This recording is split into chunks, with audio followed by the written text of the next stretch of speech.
नमस्कार, KP news के bulletin में आपका स्वागत है। मैं हूं अश्विनी आपके साथ। चलिए शुरू करते हैं आज की खबरों का सिलसिला। उससे पहले एक नजर आज की सुर्खियों पर। बीदर जिले की गांधीगंज सहकारिता बैंक का गोल्डन जुबली कार्यक्रम। जहीराबाद में आज जलसाए आम हमारी गुर्बत को इफ्लास का सबब और उसके हाल पर कार्यक्रम। कर्नाटक चन्नपटना में मतदाताओं को लुभाने के लिए डीके सीएम का नारा फिर उठा। शिवराम गौड़ा भाजपा छोड़कर कांग्रेस में होंगे शामिल। दिल्ली में पीएनबी की शाखा में लगी आग, मौके पर पहुंची दमकल की 3 गाड़ियां। सर एचएन रिलायंस फाउंडेशन अस्पताल के 10 साल पूरे, नीता अंबानी ने स्वास्थ्य सेवाओं को लेकर किया बड़ा ऐलान।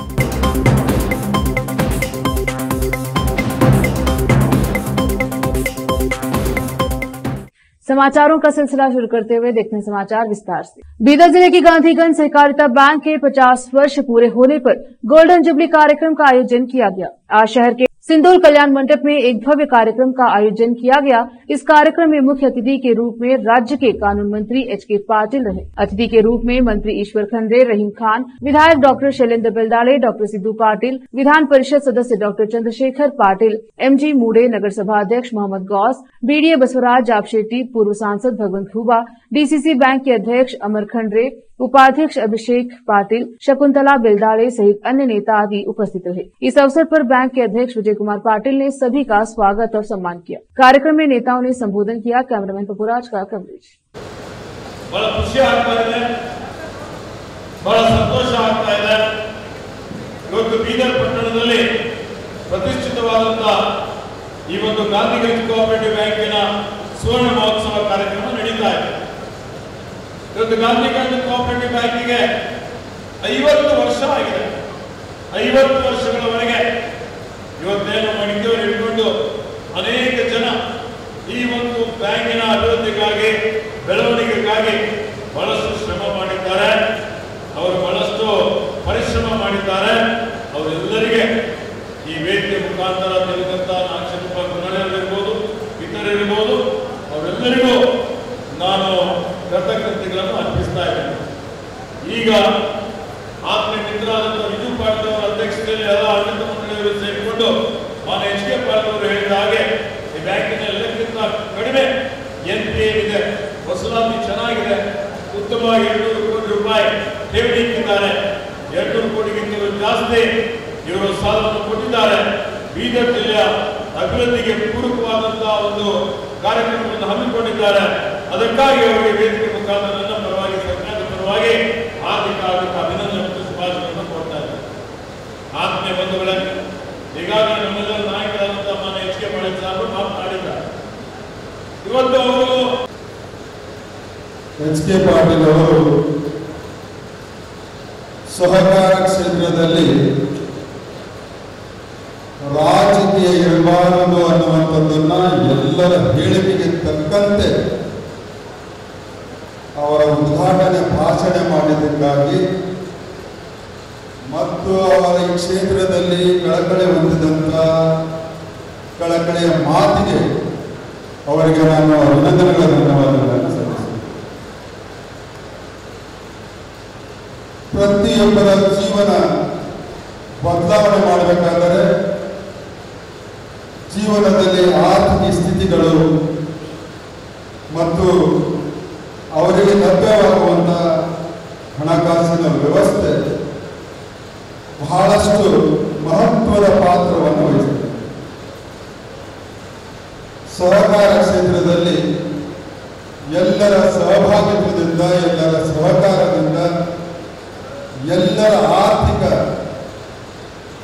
ಸ್ಥಿತಿಯನ್ನು ವೃದ್ಧಿಯಾಗಬೇಕು ಅನ್ನುವಂಥ ಸದುದ್ದೇಶದಿಂದ ಸ್ವಾತಂತ್ರ್ಯ ಪೂರ್ವದಿಂದ ಈ ಕ್ಷೇತ್ರದಲ್ಲಿ ಮಹತ್ವವಾದಂಥ ತಾಳುವುದು, ಕೂಡಿ ಬೆಳೆಸುವುದು ಇವೆರಡು ಬಹಳ ಮುಖ್ಯವಾದ ಸಹಕಾರ ಕ್ಷೇತ್ರದ ಬದಲಾವಣೆ।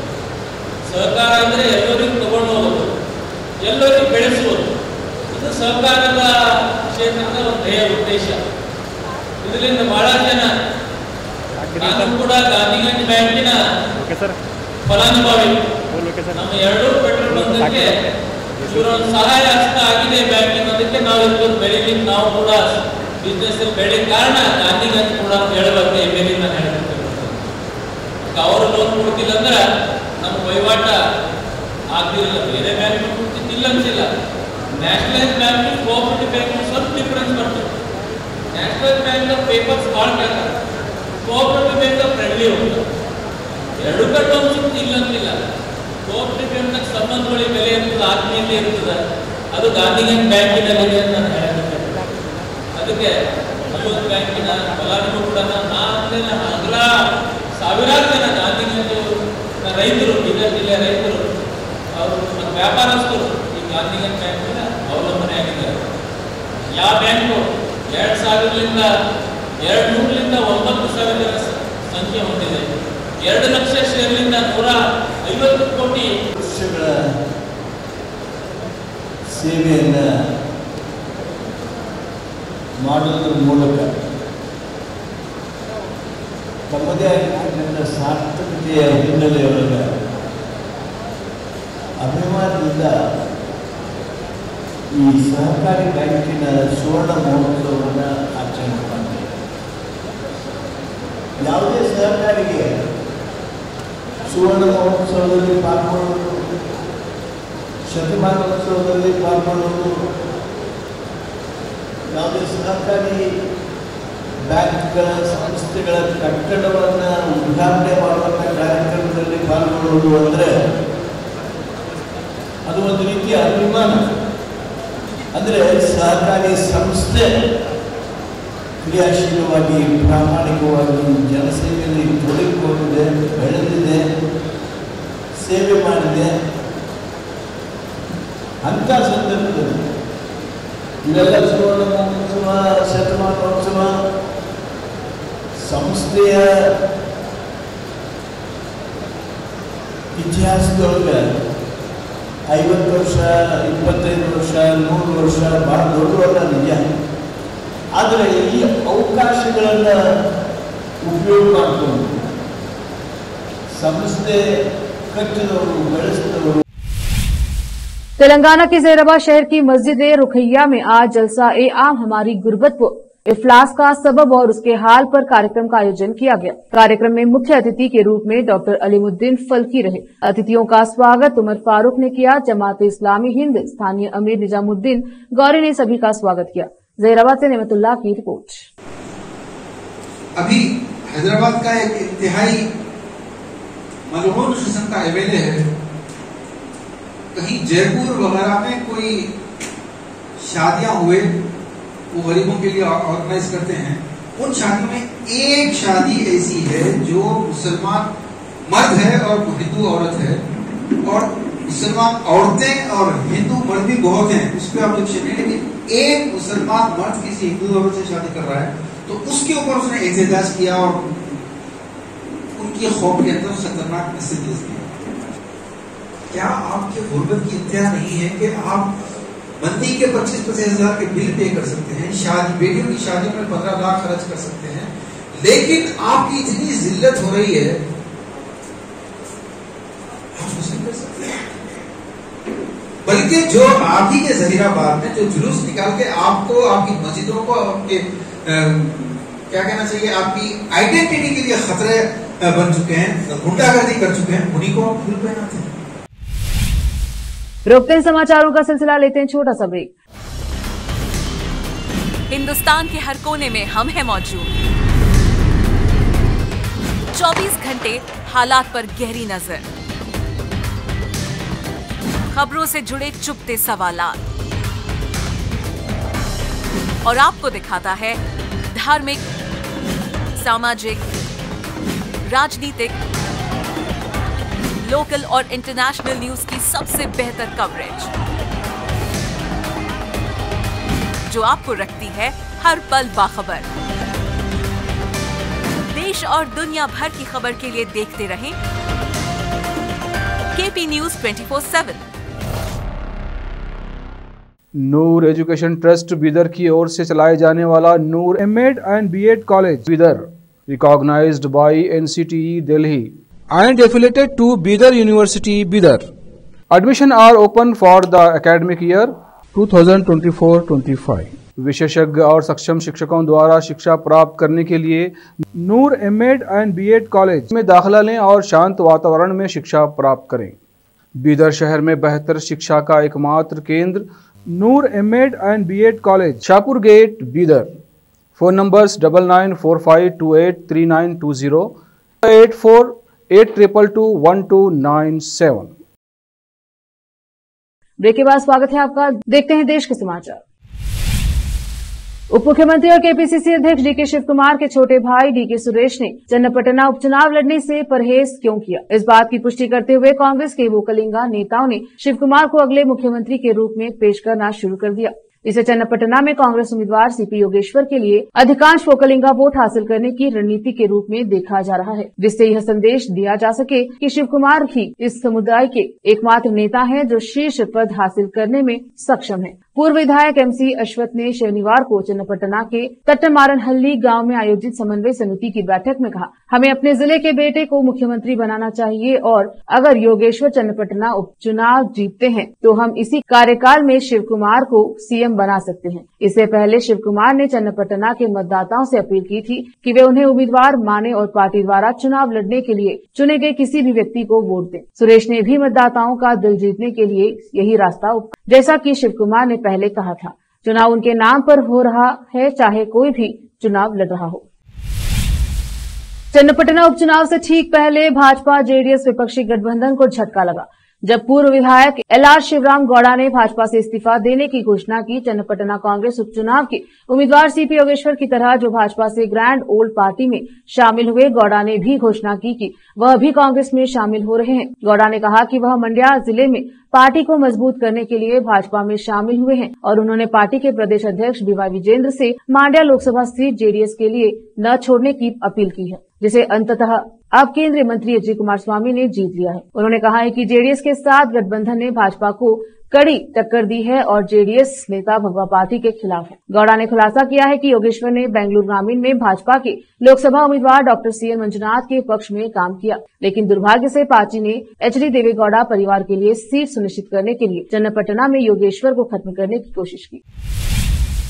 स्वास्थ्य मंत्री दिनेश गुंडूराव ने कहा है कि आज सबसे बड़ी चुनौती यह पता लगाना है कि एआई का उपयोग किस प्रकार किया जा सकता है, विशेष रूप से कर्नाटक जैसे बड़े राज्य में, ताकि उन सुदूर क्षेत्रों में भी सेवाएं प्रदान की जा सके जहां अत्याधुनिक स्वास्थ्य सेवाओं तक उचित पहुंच नहीं है। उन्होंने शनिवार को बेंगलुरु में भारतीय विज्ञान संस्थान आईआईएससी मेडिकल स्कूल फाउंडेशन द्वारा आयोजित स्वास्थ्य सेवा प्रौद्योगिकी सम्मेलन काहोटेक के 9वें संस्करण में उद्घाटन भाषण देते हुए यह बात कही। काहोटेक का आयोजन सीएएचओ मान्यता प्राप्त स्वास्थ्य सेवा संगठनों का संघ द्वारा किया जाता है। दिनेश गुंडूराव ने जमीनी स्तर तक समाधान पहुंचाने के लिए एआई का उपयोग करने के एक उदाहरण के रूप में पुनीत राजकुमार हृदय ज्योति योजना का उदाहरण दिया।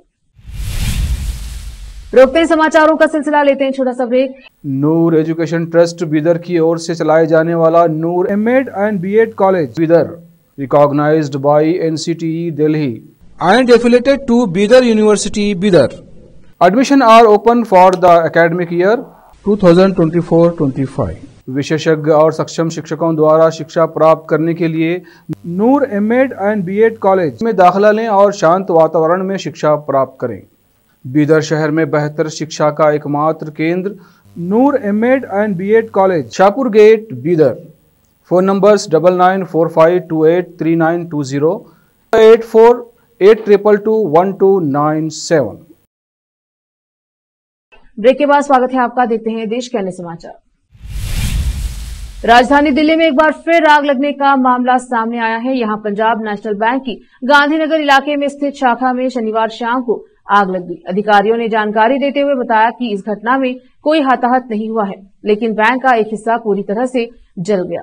प्राप्त जानकारी के अनुसार सूचना मिलते ही दमकल विभाग की 3 गाड़ियों को मौके पर भेज दिया गया। करीब 1 घंटे के अंदर ही आग पर काबू पा लिया गया। वहीं अभी तक आग लगने के कारणों का पता नहीं चल सका। वहीं दिल्ली अग्निशमन सेवा डीएफएस के एक अधिकारी ने बताया कि शाम 7:35 पर शाहदारा के गांधीनगर इलाके में आग लगने की सूचना मिली। आग लगने की घटना गांधीनगर इलाके के पीएनबी शाखा में मिली थी। इसके बाद सूचना मिलती ही दमकल की 3 गाड़ियों को मौके पर भेज दिया गया। उन्होंने बताया कि करीब 1 घंटे के भीतर आग पर काबू पा लिया गया। अग्निशमन अधिकारी अनूप सिंह ने बताया है कि आग लगने के कारणों की जांच की जा रही है। जांच पूरी होने के बाद आग लगने की वजह का खुलासा हो सकेगा। Sir H.N.. रिलायंस फाउंडेशन अस्पताल अपनी 10वीं वर्षगांठ मना रहा है। इस अवसर पर रिलायंस फाउंडेशन की संस्थापक और अध्यक्ष नीता मुकेश अंबानी ने हाशिए पर पड़े समुदायों के 1 लाख से अधिक बच्चों और महिलाओं की सहायता के लिए नई स्वास्थ्य सेवा योजना की घोषणा की है। इसके तहत 50,000 बच्चों की जन्मजात हृदय रोग की जांच और इलाज की सुविधा मुफ्त में मिलेगी। 50,000 महिलाओं को ब्रेस्ट और सर्विकल कैंसर की फ्री जांच कराई जाएगी, इलाज भी फ्री होगा। साथ ही 10,000 किशोरियों को सर्विकल कैंसर के टीके मुफ्त में लगाए जाएंगे। रिलायंस फाउंडेशन के संस्थापक और अध्यक्ष नीता एम अंबानी ने कहा, 10 वर्षों से सर एच.एन. रिलायंस फाउंडेशन अस्पताल हर भारतीय के लिए विश्व स्तरीय स्वास्थ्य सेवा को सुलभ और सस्ता बनाने के हमारे दृष्टिकोण से प्रेरित होकर काम कर रहा है। हमने साथ मिलकर लाखों लोगों के जीवन को छुआ है और अनगिनत परिवारों को उम्मीद दी है। यह एक मील के पत्थर के समान है और इसका जश्न मनाते हुए हमने हाशिए पर पड़े समुदायों के बच्चों और महिलाओं के लिए एक नई स्वास्थ्य सेवा योजना शुरू की। यह स्वास्थ्य योजना पूरी तरह से निःशुल्क है, क्योंकि हमारा मानना है कि अच्छा स्वास्थ्य एक समृद्ध राष्ट्र की नींव है और स्वस्थ महिलाओं और बच्चे एक संपन्न समाज की नींव है।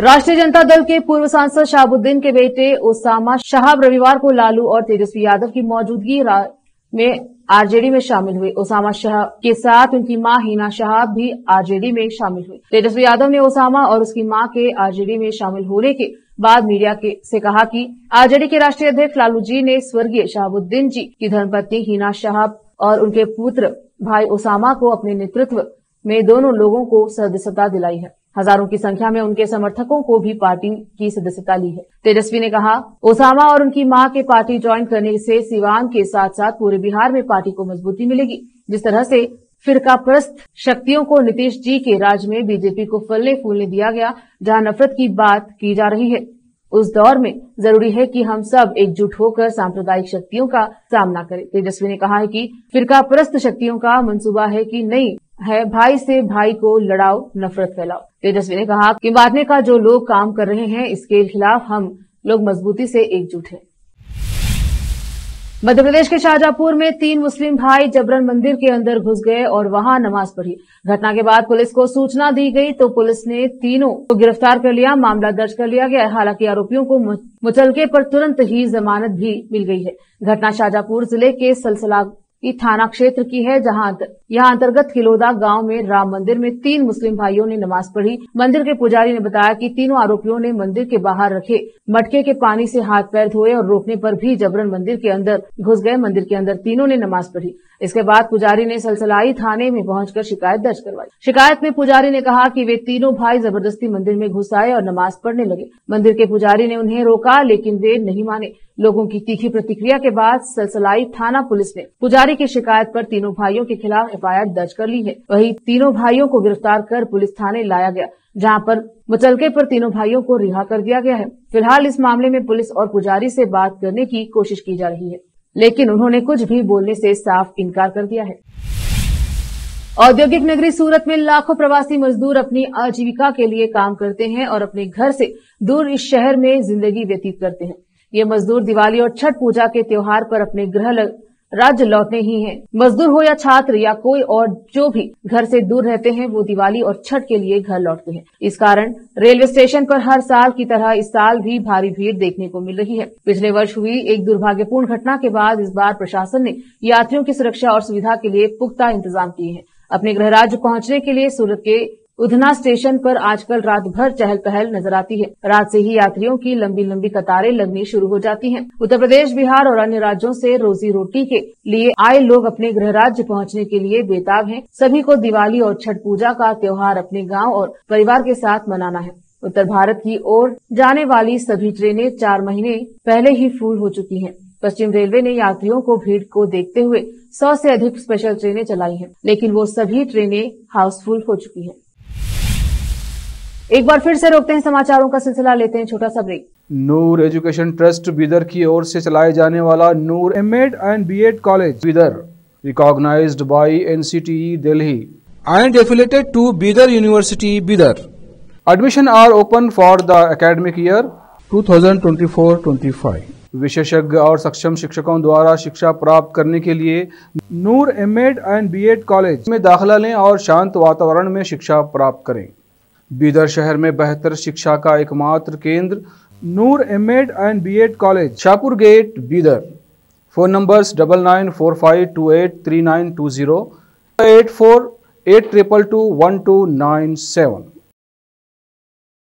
ब्रेक के बाद स्वागत है आपका। देखते हैं अंतर्राष्ट्रीय समाचार। उत्तरी गाजा पर इजरायली सेना ने एक और भीषण हमला किया है। इन हमलों में कम से कम 22 लोगों की मौत हो गई है। फिलिस्तीनी चिकित्सा अधिकारियों ने यह जानकारी दी है। गाजा के स्वास्थ्य मंत्रालय की आपातकालीन सेवा ने बताया कि उत्तरी शहर बेतलाहिया में इजरायली सेना ने यह हमला शनिवार देर रात किया। इस हमले में 11 महिलाएं और 2 बच्चे भी मारे गए। बता दें कि इजरायली गाजा और लेबनान पर लगातार मिसाइल और जमीनी हमले कर रहा है। इसी बीच ईरान ने गाजा और लेबनान में संघर्ष विराम की मांग उठाई है। ईरान की सेना ने शनिवार रात एक बयान जारी किया जिसमें गाजा पट्टी और लेबनान में संघर्ष विराम का सुझाव दिया गया है। इस संबंध में ईरानी सेना की ओर से जारी बयान में कहा गया है कि उसे इजरायल के खिलाफ जवाबी कार्यवाही करने का अधिकार है, लेकिन बयान से ऐसे संकेत मिलते हैं कि तेहरान शनिवार तड़के हुए इजरायल के हमले के बाद तनाव को और बढ़ने से रोकने का रास्ता तलाशने की कोशिश में जुटा है। ईरान की सेना ने कहा है कि इजरायल ने हमलों में इराकी हवाई क्षेत्र से तथाकथित स्टैंड ऑफ मिसाइलों का इस्तेमाल किया और ईरान के तीनों प्रांतों में लक्ष्यों तक पहुंचने के लिए ये हथियार बहुत हल्के थे। बयान में कहा गया है कि ईरान सैन्य राड स्थल क्षतिग्रस्त हुए हैं, लेकिन कुछ ही मरम्मत पहले से की जारी है। फिलीपींस में भीषण बाढ़ और भयानक भूस्खलन ने बड़ी तबाही मचा दी है। जानकारी के मुताबिक फिलिस्तीन में उष्णकटिबंधीय तूफान ट्रॉमी के कारण लोगों को भीषण बाढ़ और भूस्खलन का सामना करना पड़ा। इस कारण कम से कम 126 लोगों की मौत हो गई है, जबकि कई लोग लापता हैं। फिलीपींस के राष्ट्रपति ने शनिवार को बताया कि प्राकृतिक आपदा के कारण कई क्षेत्रों तक पहुंचना मुश्किल हो गया है, जिसके कारण लोग वहां फंस गए हैं। राहत और बचाव एजेंसियां उन तक पहुंचने का पूरा प्रयास कर रही हैं। सरकार की आपदा प्रतिक्रिया एजेंसी ने पहले बताया था कि शुक्रवार को फिलीपींस के उत्तर पश्चिमी दिशा की ओर से आए ट्रॉमी तूफान के कारण कम से कम 85 लोगों की मौत हो गई, जबकि 41 अन्य लोग लापता हुए हैं। यह दक्षिण पूर्व एशियाई द्वीप समूह में इस साल का अब तक का सबसे घातक और विनाशकारी तूफान है। अधिकारियों ने बताया कि तूफान के कारण मरने वालों की संख्या बढ़कर कम से कम 126 हो गई है और कई अन्य लोग लापता हैं। एजेंसी ने बताया कि तूफान के कारण आई बाढ़ और भूस्खलन के कारण मृतक संख्या और बढ़ने की आशंका है। फिर से एक नजर आज की सुर्खियों पर। बीदर जिले की गांधीगंज सहकारिता बैंक का गोल्डन जुबली कार्यक्रम। जहीराबाद में आज जलसाए आम हमारी गुर्बत को इफ्लास का सबब और उसके हाल पर कार्यक्रम। कर्नाटक चन्नपटना में मतदाताओं को लुभाने के लिए डीके सीएम का नारा फिर उठा। शिवराम गौड़ा भाजपा छोड़कर कांग्रेस में होंगे शामिल। दिल्ली में पीएनबी की शाखा में लगी आग, मौके पर पहुंची दमकल की 3 गाड़ियां। सर एचएन रिलायंस फाउंडेशन अस्पताल के 10 साल पूरे, नीता अंबानी ने स्वास्थ्य सेवाओं को लेकर किया बड़ा ऐलान।